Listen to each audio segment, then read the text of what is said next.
안녕하세요. 이번 영상은 세리아 2020-21 시즌 20라운드 정리 영상입니다. 이번 라운드 가장 먼저 치러졌던 경기는 토리노와 피오렌티나의 경기였는데요. 경기는 1대1 무승부로 끝났습니다. 이 새끼 이거 아예 살 생각이 없는 새끼구만. 토리노 이야기입니다. 이번 경기는 토리노가 이기지 못하면 병신 소리를 듣기 딱 좋은 경기였는데요. 우선 피오렌티나의 핵심 카스트로빌리가 완벽한 실점 위기에서 백태클을 넣으면서 퇴장을 당했습니다. 여기까지만 해도 토리노가 완전하게 우세한 상황이었는데요. 오히려 토리노가 먼저 골을 쳐먹었죠.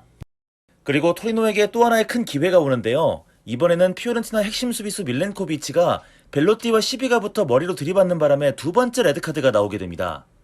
하지만 이렇게 피오렌티나가 판을 다 깔아줘도 골을 넣지 못하고 답답한 경기만 펼쳤던 토리노. 벨로띠가 한 골을 만회하고 겨우 비겼습니다.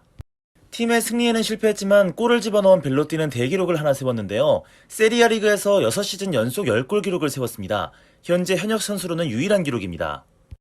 전반기를 완전히 꼬라박았던 토리노는 이번 겨울에 대대적인 보강에 들어갔는데요. 우선 공격수 자리에 안토니오 사나브리아를 영입했고요. 미드필더 자리에는 롤란도 만드라고라를 채워 넣었습니다. 아니 근데 너네 수비수는 진짜 영입 안 할 거야? 지하실 구경하게 될 겁니다. 피오렌티나는 나폴리에서 케빈 말퀴스를 영입했는데요. 리롤라를 버리고 말퀴스 데려온 건 무슨 의미인지 저는 잘 모르겠습니다. 다음 경기 볼로냐와 밀란의 경기가 있었지요. 밀란의 2대1 승리입니다. 최근 이번 시즌 밀란이 얻어낸 PK 개수가 아주 큰 화제인데요. 리그 19경기에서 PK만 14개를 얻어냈던 밀란이었습니다. 이번 경기도 크게 다르지 않았는데 이번 경기도 PK를 2개 얻어냈던 밀란. 하지만 또 질라탄이 실축합니다. 하지만 레비치가 잘 집어넣었지요. 다음 얻어낸 PK는 캐시에가 깔끔하게 집어넣었지요. 승리도 승리지만 기본적으로 밀란에게 큰 소득이 있다고 한다면 이적하자마자 선발 출전한 토모리가 좋은 모습을 보여주면서 어느 정도 수비 안정화에 대한 기대를 높였다는 점 되겠습니다. 근데 일단 테오 헤르난데스에 대한 고민은 좀 필요하겠습니다. 기본적으로 워낙 뛰어난 공격력이 돋보이는 선수지만 지난 시즌부터 수비 문제는 계속 지적이 되어 왔었는데요. 계속 테오 자리에서 뒷공간에 빵꾸가 뚫리면서 상대 역습을 허용하는 빈도수가 최근 많아지고 있는 데다가 무리한 드리블로 위기를 내주는 장면도 많아졌습니다. 특히 이번 경기 실점 장면이 그랬는데요. 테오가 무리하게 드리블을 시도하다 차단당한 이후 볼로냐가 공격을 시도하는데 당연하게도 왼쪽 수비가 비어있죠. 결국 그 빈 공간을 이용해서 볼로냐가 손쉽게 득점을 만들어냈습니다. 어쨌든 또 승리하면서 좋은 기세를 이어가는 밀란, 대기록을 하나 세웠습니다. 세리아 역사상 최초로 원정 20경기 연속골 기록을 세운 겁니다. 다음은 삼프도리아와 유벤투스의 경기, 유벤투스가 2대0 낙승을 거뒀습니다. 최근 호날두의 득점력이 완전히 식었습니다. 이번 경기 역시 호날두는 골을 넣기 참 어려웠는데요. 기본적으로 호날두 특유의 강하고 정확한 슈팅, 그리고 타이밍을 뺏는 능력이 최근 잘 보이지 않습니다. 대신 최근에 유벤투스 해결사로 부각되는 선수가 바로 키에사입니다. 최근 득점력이 참 많이 좋아졌는데요. 피오렌티나에서 뛰던 그 키에사가 맞나 싶습니다. 이번 경기 키에사는 결승골을 만들어냈죠. 하지만 저는 이번 경기에서 가장 경이로운 선수를 꼽자면 단연 키엘리니를 꼽고 싶습니다. 역시 클래스가 여전하더군요. 다른 것도 다른 건데 공중볼 클리어링이 무려 6번, 그리고 발로 해낸 클리어링 역시 6번을 기록하면서 거의 수비진에서 무쌍을 찍었습니다. 기본적으로 거의 모든 선수들의 활약이 좋았던 이번 경기 유벤투스, 딱 하나 아쉬운 선수가 있다면 벤탄쿠르였는데요. 최근에 폼이 너무 안 좋습니다. 이번 경기는 전반까지는 꽤 좋았는데 후반에 완전히 무너지더군요. 진짜 요즘은 진지하게 벤탄쿠르 빼고 다 좋습니다. 다음은 인테르와 베네벤토의 경기가 있었습니다. 인테르가 4대0 대승을 거둡니다. 지난 경기 퇴장을 당하던 과정에서 징계를 받은 콘테는 이번 경기에서 벤치에 앉지 못하고 관중석 쪽에서 경기를 바라봤는데요. 이번 경기 인테르는 다소 신박한 라인업을 들고 나왔습니다. 아무래도 약팀 베네벤토를 상대하기 때문일 텐데요. 센터백 자리에는 라노키아가 선발 명단에 포함이 됐고 놀랍게도 에릭센이 선택을 받게 됐습니다. 그리고 이 경기에서 에릭센은 지난 코파 이탈리아 밀란 더비 결승 프리킥 골의 기운을 그대로 이어갔습니다. 최고의 활약을 보여줬는데요. 브로조비치가 뛰던 레지스타로를 부여받았는데 확실히 킥이 좋은 선수는 잘만 쓰면 정말 좋은 무기가 될 수 있다는 것을 제대로 보여줬습니다. 이번 경기 에릭센의 패스맵을 보시면 진짜 경이로운 수준입니다. 롱패스도 무려 9개나 성공시켰죠. 첫 골도 에릭센의 킥으로부터 만들어졌고요. 정확한 롱패스에 강한 슈팅까지 지속적으로 찬스를 만들어냈던 에릭센이었습니다. 미드필더 자리에서 에릭센이 살아났다면 공격진에서는 라우타로가 조금 살아났습니다. 사실 이번 경기에서도 찬스를 엄청 말아먹긴 했는데 그래도 이번엔 모처럼 한 골을 집어넣었습니다. 그리고 이 선수 얘기를 빼놓을 수 없겠습니다. 라노키아입니다. 최근 인테르 승리에 부적이 되고 있는 중입니다.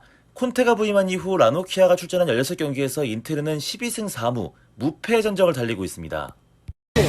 승리했을 때 영웅이 나타나. 다음 경기는 스페지아와 우디네스의 경기, 우디네스가 1대0으로 승리했습니다. 그 어느 때보다 데올로페오의 활약이 좋았던 경기였는데요. 특히 활발한 공격 작업 끝에 페널티킥을 유도해내는데 성공을 했고요. 데파울이 집어넣으면서 결승골이 됐습니다.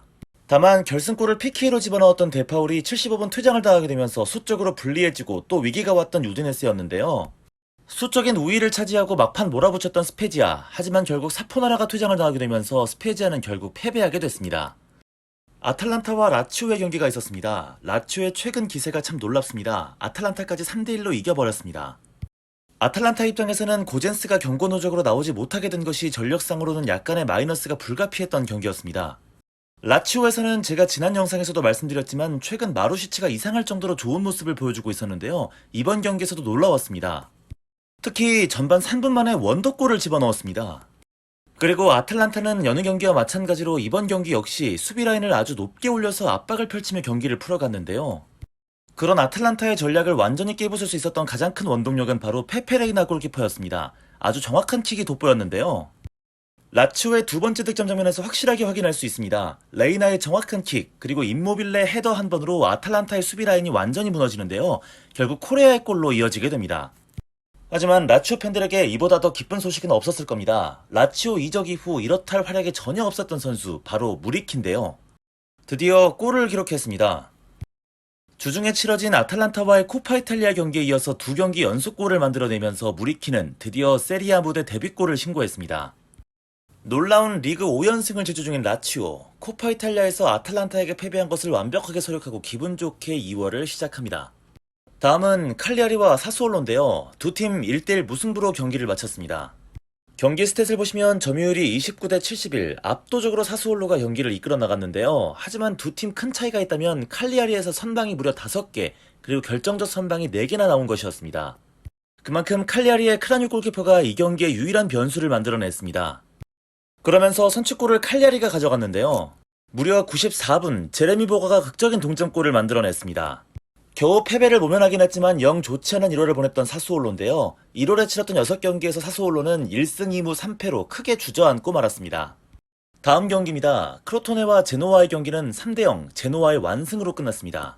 아니 도대체 이게 갑자기 왜 이러지? 이런 생각이 드는 선수가 최근 한 명 있습니다. 바로 제노와의 데스트로인데요. 요즘 미친 폼을 보여주고 있는데 이번 경기 역시 그랬습니다. 이번 경기 데스트로가 멀티골을 기록한 겁니다. 최근 주전으로 나올 때마다 활약이 참 좋은데요. 그리고 나머지 한 골은 치보라가 집어넣었던 제노아.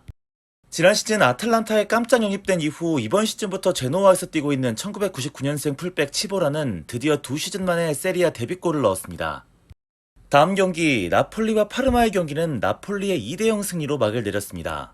최근 선수 기용 문제로 많은 비판을 받던 가투소 감독은 이번 경기 드디어 바카요코를 선발 명단에서 제외시키고 새로운 미들진을 구성했는데요. 이 부분이 참 눈에 띄었습니다. 특히 덴메와 지엘린스키를 3선으로 과감하게 내리고 엘마스가 휘젓고 다닐 수 있는 여건을 마련해준 점이 굉장히 주요했다고 생각이 들었는데요. 그리고 그 엘마스가 팀에게 선취골을 선물했습니다. 이후 교체로 들어간 폴레타노가 쐐기골을 박았습니다. 이번 경기 모처럼 나름 괜찮은 지휘를 했던 가투소, 하지만 경질설이 끊이지 않고 있는데요. 나폴리의 새 감독 후보에 여러 명의 이름을 올리고 있는데 베니테즈가 다시 올지도 모르겠습니다. 반면 이번 시즌 파르마는 진짜 큰 위기가 온 것 같습니다. 좀처럼 강등권에서 벗어나지 못하고 있는 상황인데 꼴찌로 내려앉을 수도 있거든요. 그래서 이번 겨울에 분노의 영입을 실현했습니다. 우선 밀란에서 완전히 쩌리가 돼버린 콘티를 영입한 데에 이어서 공격력 보강에 힘을 쏟았는데요. FM 사기 유망주 지르크지를 데려왔습니다. 그리고 내친 김에 중국에서 자유계약 신분이 된 그라치아노 펠레까지 영입했는데요. 이 영입들이 얼마나 도움이 될지 지켜보는 것도 재밌겠습니다. 이번 라운드 마지막 경기입니다. 로마와 베로나의 경기. 역시 자기보다 순위가 낮은 팀을 상대하는 로마는 여지없습니다. 로마의 3대1 완승입니다. 얼마 전 인테르 산체스와의 수합들이 무산되면서 로마에 잔류하게 된 제코. 하지만 당분간 로마에서 자리를 잡기 힘들 것으로 보여지는데요. 왜냐하면 최근 마요랄의 폼이 너무 좋기 때문입니다. 이번 경기도 참 좋았죠. 상큼하게 어시스트로 스탯을 먼저 올렸던 마요랄. 이후 내친 김에 득점까지 만들어냈습니다. 완전히 자리를 잡아가고 있는 마요랄 되겠습니다. 이번 시즌 선발로 나온 경기가 총 5경기인데 그 경기에서 6골에 3개의 어시스트를 기록하고 있습니다. 하지만 로마의 유일신은 따로 있습니다. 모두가 알다시피 바로 미키타리안인데요. 지난 시즌 성적도 참 훌륭했는데 이미 지난 시즌 성적을 아득하게 뛰어넘었습니다. 리그에서만 9골에 어시스트 8개를 기록하고 있고요. 코파 이탈리아와 유로파 리그 성적까지 합치면 벌써 11골에 어시스트 10개입니다. 심지어 공짜 선수였어요. 반면 베로나에서는 콜리가 많은 골을 기록했는데요. 2000년생 공격수 에브리마 콜리의 세리아 무대 데뷔골이었습니다. 로마도 이번 이적 시장에서 움직임이 제법 있었습니다. 우선 엘샤라비를 다시 복귀시킨 데에 이어서 브라이언 레이놀즈까지 스쿼드에 합류시켰습니다. 이제 마지막으로 이번 라운드에서 나왔던 주요 기록들 정리하고 끝내겠습니다. 토리노의 안드레아 벨로티, 세리아 6시즌 연속 10골을 기록했습니다. 현역 선수 중 유일한 기록입니다. 밀란은 세리아 역대 최초로 원정 20경기 연속골 기록을 달성했고요. 라치오의 베나드 무리키는 드디어 세리아 데뷔골을 신고했습니다. 제노아의 레나르트 치보라 역시 세리아 데뷔골을 넣었고요. 마지막으로 베로나의 에브리마 콜리 역시 세리아 무대 데뷔골을 성공시켰습니다.